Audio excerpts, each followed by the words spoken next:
Hey everyone, Leo with Dreaming Tree. As promised, I was in the official group on Facebook yesterday actually, where I posted a picture of the new retro TV with a screen grab from Happy Days. And I mentioned that I would create a video to help you guys accomplish something similar. Now obviously you can do a screen grab, you can use a photo, whatever it may be. And I'm going to show you how to grab a screen grab from YouTube to accomplish this, and it's going to require a few things. Number one, you're going to want to download a copy of a software called GIMP, G-I-M-P. It's a free photo editing software. It's available for Mac and PC, so you can download that completely free. We're going to be using that to do our cropping and resizing. If you have another software that you prefer to use, that's fine. As long as you're familiar with it and follow our guidelines, you'll be able to accomplish the end result. But for those of you that don't have a preferred photo editing software, go to Google, type in GIMP, G-I-M-P, and download the appropriate version for your computer, whether it be Mac or PC. I don't think GIMP works on a tablet, but I've not checked. You're welcome to look for that if you'd like. So make sure you have that installed before you follow along with the next steps. Now, obviously, as I mentioned earlier, you can do this with a family photo as well. I'm not going to go through the process of showing you how to download photos from Facebook. I'm sure there's a million videos that show you how to download your own photos from Facebook, and I'm sure most of you are pretty familiar with that process as well. But if you are using a family photo that you want to put on this TV, just make sure you know where it is on your computer, whether it be in your downloads folder, on your desktop, wherever. It cannot be on Facebook. You have to take it off of Facebook and keep it somewhere on your computer. Like I said, whether it be the desktop or your downloads or any folder for that matter, as long as it's on your local hard drive. Okay, first I'm going to show how to grab a screen grab from YouTube on a Windows machine. Okay, so what you're going to do is head over to your YouTube and type in the name of the sitcom or television show, whatever it is. I'm just going to do MASH TV show, and I'm going to type in full episodes. Okay, and you may have to go through a few videos to find a good one. Okay, and I'm going to click on this one here, and it looks like it's full screen. Looks really good quality. So you want to try to find a video that has really good quality, and then what you're going to do on a PC, and you're going to do this on a Mac as well, but you're going to kind of go through and find a frame that resonates with you, okay? And I'm going to just going to go here and just hit play, and I'm going to wait for this frame to come up here. This one looks almost. Anyway, to do the actual screen grab on pretty much every PC out there, you're going to have a key at the top that's called print screen. In my case, it says PRTSC. Okay, and usually you can just hit print screen. Just the moment you tap on it is the moment it's going to capture what's on your screen. Okay, now occasionally down here you have a function button, and sometimes you have to hold function when you hit print screen, otherwise it doesn't do anything. Okay, so just to be safe, I'm going to go back here, and I'm going to hold down function, and I'm going to hit print screen at the point that I want to grab. There we go. I'll grab that one. Okay. Actually, let me do this one here. We'll do print screen with the function and print screen without. I'm hitting it twice just in case I need to hit the function button. Okay, so I did the print screen. Nothing really happens. It saves it in the background, but I'll show you here real quick. The next step is going to be to open up Microsoft Paint. Okay, so open up your applications and do a search for Paint. And let's open up Microsoft Paint. And I'm going to just hit paste. Okay, and there you go. I hit paste, and it pasted the entire screen. And that's what print screen does. It takes a print of the whole screen. Okay, and that's fine. That's all I need. So now I'm going to go to File, and I'm going to hit Save As. I'm going to select Ping Picture, and it's going to come up and ask me to give it a name and to save it to a specific location. In this case, I'm going to save it to the desktop, and I'm going to call it Mash Screen, and hit Save. Now we can close Microsoft Paint. Okay, and here it is. Here's Mash Screen. If I double click on it, I'm just going to open it up in Photos just so we can kind of take a look at it real quick. Okay, and there it is. So there's the screen capture. Okay, that's fine. So now that we have the screen capture, we're going to open up the GIMP software. Okay, so let's open up GIMP. Okay, now with GIMP loaded, we're going to go to File, and we're going to open that new image. Okay, so now with GIMP open, we're going to go to File and hit Open, and we need to locate whether it be your Facebook picture or the screen grab that we just created, and select that file and open it. Okay, I'll bring it up on the screen. Of course, this PC that I have is super slow. Okay, there it is. Okay, so step one is going to be to crop just this screen grab. So up here on the top left corner is the crop tool, and I'm going to select that and then click right here on the top left corner of the frame and draw a box all the way down to the other end. Okay, so that's cropping the frame. I'm going to hit Enter, and that's going to get rid of everything else but keep just what we're interested in. Now we're going to go under Image, and we're going to click Scale Image. We're going to change this from pixels to inches, if it would come up for me. Boy, PCs are wonderful. Okay, we're going to select inches. And what we need to do is make sure that whatever we resize this to fits within these confines here. This template is 5.1 inches wide by 4.3 inches high. Okay, which means that we need to make sure that both of these values here, the width and the height, are not less than those numbers. Okay, so if you have an image and the width is only 5 inches wide, then it's going to be cut off. You're not going to have the full screen. Or on the other hand, if you have an image and the height is only 4 inches, it needs to be 4.3 at least, then that's not going to work either. So in this instance, since the height is a smaller value, I'm going to take this, and you're going to set the height, no matter what you're going to do this, you're going to set the height to, let's see, it's going to be, let's do 4.4 inches, and then automatically it'll change the width to 7.8. Okay, so we're going to have some extra on the width, and that's okay. But either way, the width needs to be at least 5.3 inches, and the height needs to be at least 4.4. So let me just show you here. If we just set this to 5.3, you'll notice that it sets the height to 2.9. So it would be wide enough, but it wouldn't be tall enough, which means that we have to alter this number to the minimum, which is 4.4, which sets the width to 7.826, but it's just fine. And then just hit Scale. And it's just thinking. Okay, and it just shrank it down a little bit, and that's fine. Okay, so now this image is perfect. It's ready to go. You can now take this and print it out. Okay, so print it out onto, I actually printed mine out onto white AC cardstock. If your printer can handle that, I would do it because I think it looks really cool and it blends very well. I would not use printer paper, like basic printer paper. If you have photo paper, that would be cool. That'll look kind of glossy, but I do like printing photos on cardstock, white cardstock. It works, and it kind of ties in with the rest of the textured cardstock on the rest of the project. So I think it looks cool, and it does kind of dull the photo a little bit, which is kind of sort of a retro feel anyway. So anyway, print it out, okay, and then I'll show you the next step on the Cricut. But I also have to show you guys how to do this on a Mac, so we're going to do that next.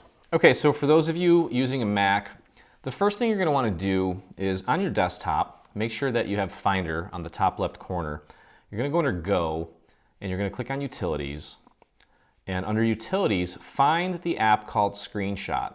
And I'm going to take this app and click, hold, and drag it down into your dock. I need quick access to it. So just put it anywhere. It can go between any of these apps. Doesn't matter where it goes, just as long as you know where it is. Okay, so there is our Screenshot app. I like to have that nice and handy so I can just click on it whenever I need it. Okay, there we go. Okay, so now that we have the screen capture Screenshot app there, let's go ahead and bring up our YouTube. Okay, so again, I'm going to go and scrub this here and find the frame that I want to capture. Okay, and you know what, let's do, well, that's kind of cool. Maybe that one there. We'll let that play for a second. Click on the Screenshot software, and down here, this little toolbar may be in a different place. Just find it. And what we're going to do is we're going to do, you can just do capture entire screen. That's fine. And whenever you're ready to capture the screen, you just hit capture. Okay, so let's try that real quick. And when you do that, it actually puts a little thumbnail of your capture in the bottom right corner here, in which case what you want to do is hold down your control key on your Mac and click on it, and then it'll allow you to save it to your desktop. Okay, so I'm just going to save it to the desktop. I didn't like that screen grab, so I'm going to grab a different one. I'm going to scroll through here and find another one that looks cooler.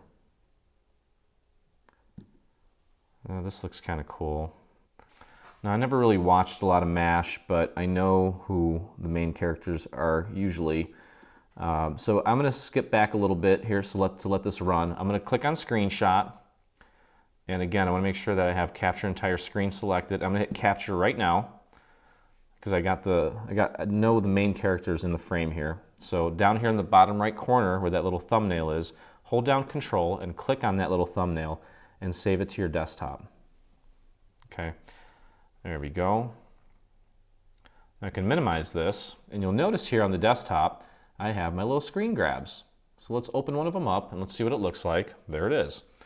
Okay, so at this point, we're ready to open up GIMP. So let's go under, click on the desktop, make sure that it shows Finder on the top left corner, and we'll go under Go and Applications, and let's find GIMP. I think there it is, there's GIMP. Let's open up GIMP, get that running, and the process is going to be exactly the same as it was on the PC for the most part. I'll go through it again. You can see how much faster it loads on this Mac. Okay, we'll go full screen here. We're going to go to File, Open, and on my desktop, it needs access. There is the screen grab. We'll double click on that, and there it is. And just like we did on the PC, we're going to click on the crop tool, and I'm going to just draw the little box around just the actual footage, and then hit enter or return. Okay, and then we're going to go under Image, Scale Image. We're going to change it from pixels to inches. And remember that we need to make sure that the width is at least 5.2 or 5.3 inches and that the height is at least 4.4. So again, I already know based on the fact that this is a 16 by 9 ratio image that I'm going to have to adjust the height, and we're going to make that 4.4 inches. And when we do that, we type in 4.4 into the height, it automatically changes the width to 7.882, which is fine. And then let's hit scale, and it just made it a little bit smaller. So that is ready to go. And now we're going to go to File, Print. You're going to do the same thing on a PC. We'll do Image Settings, if we click on image settings, it'll kind of give you a preview of what it's going to look like. Okay, and that's good. That's about what you would expect and what we actually need for this to work properly. Now, I may have preferred for their heads to be a little bit closer, but that's okay. We'll see how this works, okay? And we'll leave it alone for now. I'm going to select my printer, and I'm going to go ahead and print it to my printer. Okay, so next, what you're going to do is load the template that we're going to use to actually cut out the screen grab, and you're going to locate that in your extras folder. It's under panel. Okay, it's just this file here. It's called extras_panel.svg. You're going to load that into your cutting software, and you're going to cut it out, and I would recommend cutting it out using some scrap paper, because we're just using this as kind of a guide for positioning the actual screen grab. So go ahead and cut it out, and then I'll show you how to position the screen grab so that it cuts out correctly. Okay, so as I mentioned, you'll want to use some scrap paper. It can actually even be printer paper, so you don't end up using or wasting any of your cardstock. And we're going to cut that template. I'm going to cut it using Design Space here, so let's go ahead and do that. And the idea here is, and I'll show you, let's get that cut. Okay, so I've got it loaded up in my Design Space. We're going to cut it out right now. Shouldn't take more than a few seconds.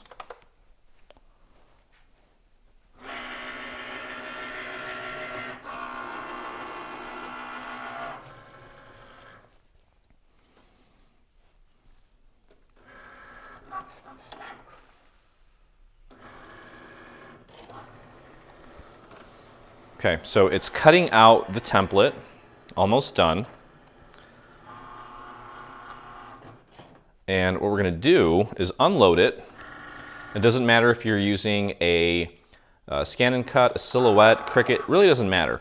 But what you want to do here is just take this piece off, okay? Leave the rest of it in place, because here's what we're going to do. And whatever you printed out, in my case, I printed out this screen grab. I'm going to trim this. I'm going to trim around the non-printed section here.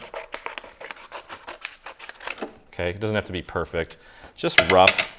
And do not move this. You want to keep this in place, at least on the bottom. Okay, so leave the bottom as is. Then what we're going to do is pop this in here and frame it wherever we want it. Okay, so there you can see what's going to be cut is this part here. Now I'm going to leave that as is, so that looks good.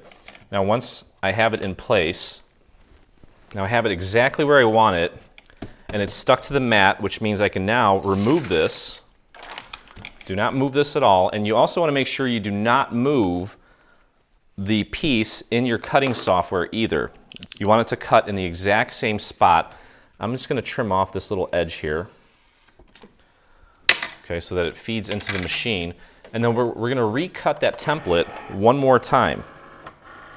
Same exact spot, same everything.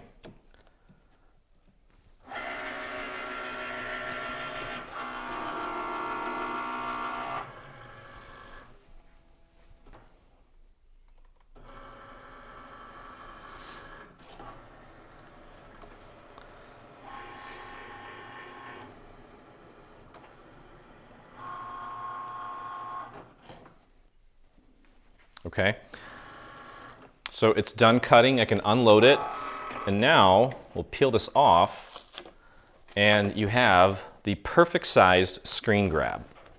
Okay, we can pull that off, and let's compare it to the template. Perfect size, okay, and that is ready to be glued on to your TV. Okay, so there is the original one that I did, and then here's the one that I just printed out. Okay, and as you can see, I haven't glued it, I'm not gluing it down just yet, but it is a perfect fit for our little retro TV. So again, you can do this with screen grabs from YouTube, or you can do this with your own family photos, whatever it may be. So anyway, hope you guys enjoyed this little tutorial. I cannot wait to see what you do with yours and how you customize it. There's been a lot of chatter about which shows you're going to do and you know, who you're going to give it to. I can't wait to see all the different variations. I was actually excited to hear that someone wanted to do something with the Addams Family. I think that was more late 60s, but nevertheless, you could totally do this for a little Halloween gift too, which would be really cool. So anyway, hope that answers all your questions. Cannot wait to see your end result. And as always, I look forward to crafting with you again. Hey, thanks for crafting along with me. Hope you enjoyed this video. If you did, check out some of our other videos. And also, please consider hitting that subscribe button. And don't forget to visit our site and check out our free SVG section where we have over 140 free SVG files complete with assembly videos. I look forward to crafting with you soon.